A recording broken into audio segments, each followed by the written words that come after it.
up to this point that we are on our Tkinter tutorial, I think with this we have the solid understanding of things we can make use of in Tkinter. So what I'm basically going to do in session that's coming up, and this particular session is to make use of this of our Tkinter. In this video, we are going to implement that of Kelly Criterion formula. We're going to make in that of GUI formula. I don't even know why I'm doing this video, but I just want us to have maybe get our hands on this Tkinter. If you find it useful, you can actually subscribe, like, also share. To be really great, to be really nice. And also the next video after this, or this video I'm doing right now, we're going to implement music player in Tkinter, and then after that we're going to implement chatbots where we can AI artificial intelligence on this Tkinter, whereby we can chat with it. It's not a bad thing if I was to the current trending things, but to implement it on Tkinter, it's going to be really fun for us to do. And then after that, we're going to create a basic calculator, like a normal scientific calculator. We're going to go to an extent, but not a fully Casio calculator, but just a good calculator. So this video, like I said, we're going to implement that of the Kelly Criterion. So this video, that's basically what we're going to do. So let's get started in this video. Let me comment this of our last code. This code, what we actually did was to create a scalable environment or a scalable area. So let me paste our calculator, Kelly Criterion Calculator. I talked about this Kelly Criterion. So this was not supposed to be here. I talked about this Kelly Criterion in my previous video. The link will be in the description down below, or you can see it by the I think that should be the right hand side on top of my screen. So where we can just click it and watch it. This was the calculator that we did. There's a little bit of modification here, whereby this odd equals to 0 returns 0. It's not actually needed, but let me just leave it. It's not actually doing anything. So this first thing we're going, since we have done with the calculator, we need to create entry, because we're looking at two entries here, the probability and that of the so let's run that quickly. So what we are going to do is odd what entry, because we need to input the odd on what we are trying to enter. Instead of us deliberately setting the odd, we can just input it on the calculator. It's going to calculate it. So we are going to say main. If this is your first time watching this Tkinter tutorial, I think you should also check other videos so you know what we actually did here. Explain everything in well detail. So we have gotten for that of or the next we are going to get is for what is this other guy name? I think that should be for probability. You can say PBA, which stands for probability entry. So what we are going to do here is just to put it here. So that we are going to say that of our, because here is our odd entry dot get. So we want to get the entry that's being sent on this odd entry. So we are going to do for that of PBA dot get. So we want to get the entry that's being sent to it. And then the next we want to do is to move this to our screen. Let's say we want to pack it to our screen. We need to add it to the screen. So I can say our odd entry dot grid. So I can set the row. Let's say I want it to be in row somewhere around maybe row 2 and then colon what. Since it is going to be entry, let's assume colon what? Colon 1. Why is this in column? Column 1.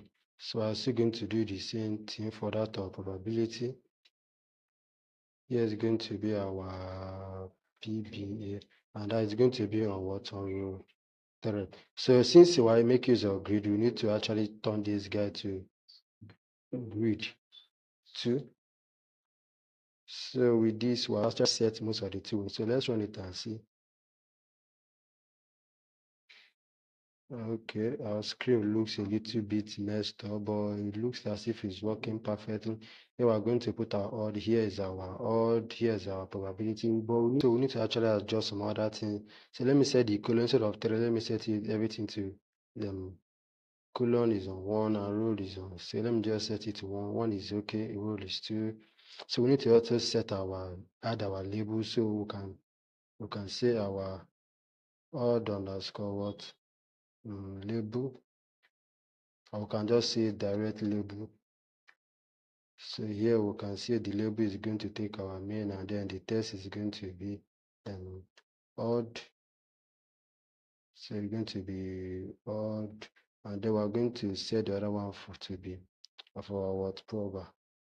You can say the prober, and then we can then try to grid it on the screen. So since it's going to be for the odd is going to be in the same row but column, can say column 2, and for this guy is going to be in column what? Still going to be in column 2, but now it's going to be in what? In row 3. So let's run it and see our output. As you can see, sir, it went to the other side. I wanted it to be on the right hand side. So here is going to be column 1, sorry, column 0, and here is going to be column 0. So everything is going to be in column 0, while the row is going to be bid 1. So, yep, let's run it again. As you can see, I don't know why it's being messed up in this way.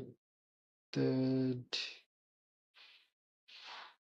you can just see, but you get the idea. Here is for the odd, here is for the prober. We can also add other dots, which is other dot our.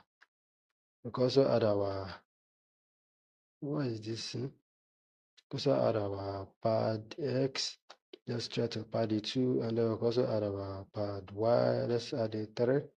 So let's run it and see our output. Geometry is a little bit small, so we can actually turn on this geometry. We set it 3 by 50 by 450. So let me move this. So we don't need to be adjusting it all the time. As you can see here, so we can put our odd and then prober. So the next we want to do is to calculate it, calculate when something is being entered, because here what you enter will be on this of our prober. So the next we are going to do is to make is what is called a string variable. So I can say string. So it's going to be what?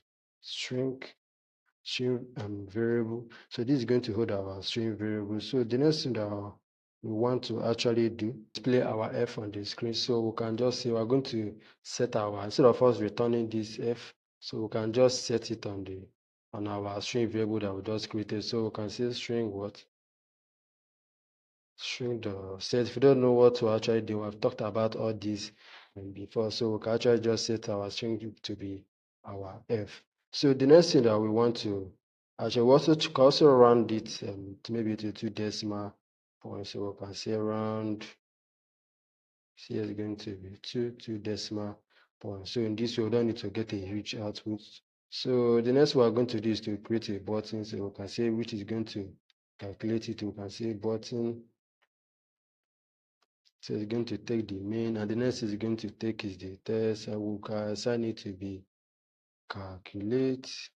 So we're going to display calculate. So we can also change the font.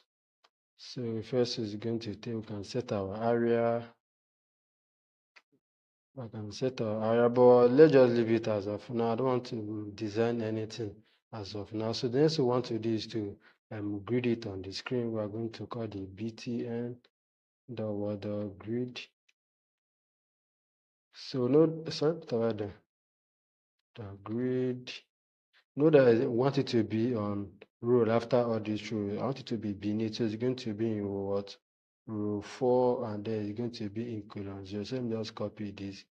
You see here, here it's going to be row 4. So let's run this. As you can see, something like calculate a button. I can say the background. Let me just change the background color, BG. Let me set the BG to something like blue. Remember, I'm not designing anything. I just want us to have a little bit of knowledge on how this guy actually works. Oh, Jesus. It's not bad, but I can actually make it something like pink. Let me make it gray. Gray won't be, but let's leave it as gray. So the next we want to do is actually create a function that is going to, since we already have the function here already, which is to call, so we can actually directly call the and give it here, which is the author of the command. We can say the name was actually cow.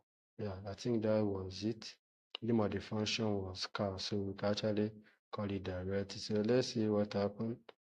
So when I hit on cow, nothing happens there. So let me enter 6, and then I hit on car, nothing happens because we have not actually created the label that we created. We don't know where the label is going to be displayed already. So what we need to actually do now is to create a label that is going to display the result for us on the screen. So we can say label. So label, we're going to take the main, and the second is going to take is that of our test what? Test variable. The test variable is going to display the test for us. In our case, I want it to display the string. This string is what we created here, which was this string here. If you're not understanding what we did, make sure to check my previous video. I explained everything in the where order. So we're going to just grid it on the screen.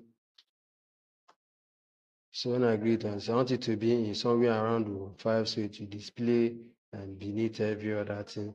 So I can say row 5. I can also give it a test, but let's just run it. I want to see the idea behind it. So when I put something like 2 here, and then prober, and then I put something like this, why am I not getting any output? I notice we have a little bit of, let me run this. Then I put 7 and put 98, and I hit calculate. You can see down here getting something like car missing 2 positional argument require odd and prober. Since we're actually giving it here, so we don't need to set it here. So I move it. Another thing is, where did I put prober instead of prober entry? Right done. So here is going to be our prober entry. So I think with this modification, this should work well. So let's just see, let's run this. So let me close this. It's going to run. Okay, let me enter 3, then enter something like 78, which is for the program. I hit enter, I can see we'll get something like 67. Let me enter something like 6 here, and then you can see it keep on changing. I can enter something like 90. This actually signifies that when the odd is 6 odd and then the probability is 90, we're expected to make a stake of 8% of our money. So that's just basically what this. If you don't understand how this calculator works, I explained it in more detail, and the link is in the description down below, and also it's available on my GitHub. This calculator is available on my GitHub, but there's a well detailed video on how you can implement this Kelly Criterion to start making money. Just simple as that. You can create a GUI calculator for it. You just can see how simple it was. So you can actually just share it around in case somebody feel like making a GUI calculator for the Kelly Criterion. This is just basically, if you put a probability, let's say the probability is 78 and all the 6, which in a situation, we know that in real life scenario, that's actually a big lie. We're expecting something like 1.5. For example, when we hit calculate, you can see we get 34. We're still getting a value in this. So, but with this, well, I think we have come to the end of this video. If you enjoyed, don't forget to hit the subscribe button. I'll be able to see you in the next one. We're building a music player. So, thank you for watching.